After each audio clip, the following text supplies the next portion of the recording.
জয় মা তারা, জয় মা তারা, জয় মা তারা। নমস্কার, আপনারা শুনছেন কালীকথা। এখানে শুধুমাত্র গল্প নয়, গল্পের মাধ্যমে শিক্ষাও দেওয়া হয়। প্রতি বৃহস্পতি ও শনিবার শুনতে ভুলবেন না কালীকথা। আজকে আপনাদেরকে যে ব্রত কথাটি শোনাতে চলেছি, তা সেই ব্রত কথা শুনবার আগে আপনারা প্লিজ আমার ইউটিউব চ্যানেলটি সাবস্ক্রাইব করুন, বেল আইকনটি ক্লিক করুন এবং লাইক করুন, কমেন্ট করুন আর শেয়ার করতে ভুলবেন না।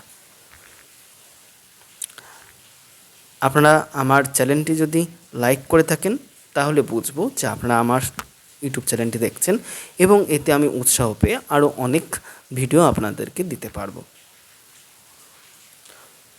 তো আমি যে ব্রত কথাটি বলছি তার নাম হলো 16 সোমবারের ব্রত কথা। আসুন জেনে নিই 16 সোমবারের ব্রত কথার গল্পটি।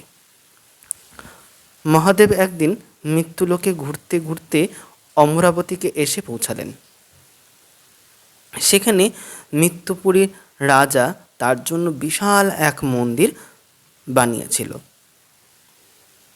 মহাদেব মুগ্ধ হয়ে সেই মন্দিরটি দেখতে থাকে এবং পরে দেবী পার্বতীকে এ কথা গিয়ে বলায় পার্বতী সেখানে বেড়াতে আসার জন্য উৎসুক হয়ে ওঠে।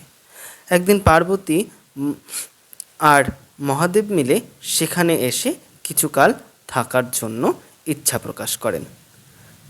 এরপর একদিন পার্বতী মহাদেবের কাছে পাশা খেলার ইচ্ছা প্রকাশ করলেন। তিনিও সঙ্গে সঙ্গে রাজি হলেন। খেলা সবে শুরু করতে যাবে এমন সময় সেখানে এসে উপস্থিত হলেন সেই মন্দিরের পুরোহিত। পার্বতী তাকে জিজ্ঞেস করলেন, আচ্ছা বলুন তো, কে জিতবে এই খেলায়? পুরোহিত কিছু না ভেবেই উত্তর দিলেন, ভোলানাথ জিতবেন। কিন্তু খেলার শেষে জিতলেন দেবী পার্বতী। পার্বতী তাকে বললেন, তুমি যা বলেছ তা মিথ্যা কথা, তা সত্যি নয়। আমি তোমায় অভিশাপ দিলাম, তোমার গোটা অঙ্গে কুষ্ঠরোগ হবে। সেই পুরোহিত পার্বতীর অভিশাপে কুষ্ঠরোগ নিয়ে সারাদিন কুষ্ঠরোগ নিয়েই সে জীবনযাপন করতে লাগলেন। এরপর বেশ কিছু কাল কেটে গেল। একদিন সেই মন্দিরে কিছু অপ্সরা মন্দিরে পুজো দিতে এলেন।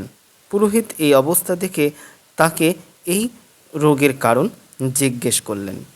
পুরোহিত তখন সমস্ত গল্প সেই অপ্সরাদের শোনালেন। তখন সেই অপ্সরা তাকে 16টি সোমবারের ব্রতকথার কথা বললেন।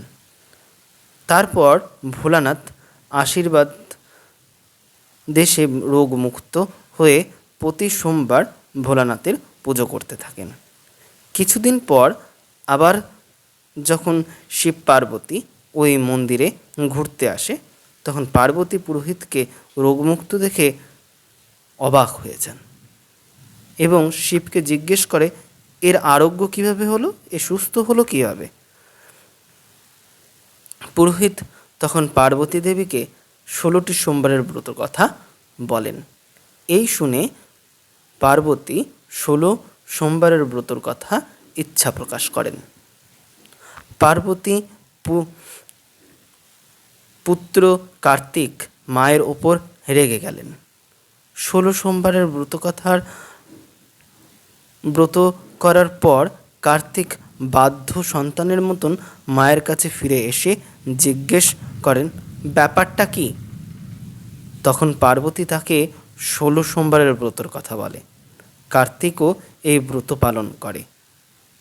তার এক ব্রাহ্মণ বন্ধুকে কাছে পেয়ে যায়, এই ব্রত করে সে ব্রাহ্মণ বন্ধুকে কাছে পেয়ে যায়।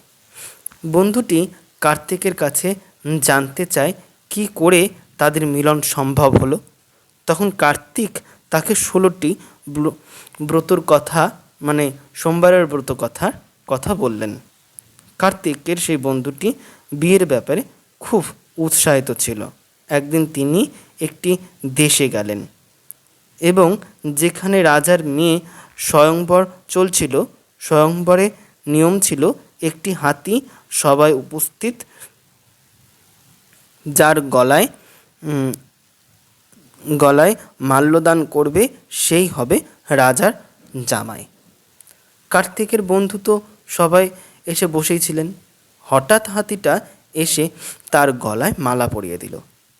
অবাক বন্ধুটা বুঝতে পারল না যে এটা কি হলো, কিন্তু সে ভাবল যে এটা 16 সোমবারের মহিমা। তার সাথে রাজার মেয়ের বিয়ে এবং রাজা তাকে প্রচুর ধন সম্পত্তি দান করলেন। ফুলশয্যার রাতে তার বউ জিজ্ঞেস করল যে রাজকুমার, এত রাজকুমার থাকতে হাতি আপনাকে কেন পছন্দ করলো?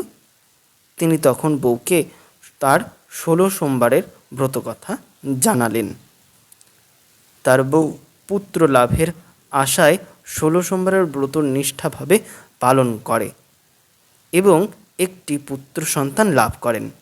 সেই পুত্র বড় হয়ে মায়ের কাছে জানতে চায় মা কিভাবে তাকে পেলেন। তিনি 16 সোমবারের ব্রতর কথা তার পুত্রকে বললেন। এভাবে একজন থেকে আর একজনের মুখে ছড়িয়ে পড়ল এই 16 সোমবারের ব্রত কথা। তো আজকের এই মহাদেবের 16 সোমবারের ব্রত কথা কেমন লাগলো জানাতে ভুলবেন না। জানাতে হলে আমার ইউটিউব চ্যানেলটি সাবস্ক্রাইব করুন, বেল আইকনটি ক্লিক করুন, কমেন্ট করুন, লাইক করুন, শেয়ার করুন প্রচুর প্রচুর প্রচুর পরিমাণে। জয় মা তারা, জয় মা তারা, জয় মাতা। হর হর মহাদেব, হর হর মহাদেব, হর হর মহাদেব।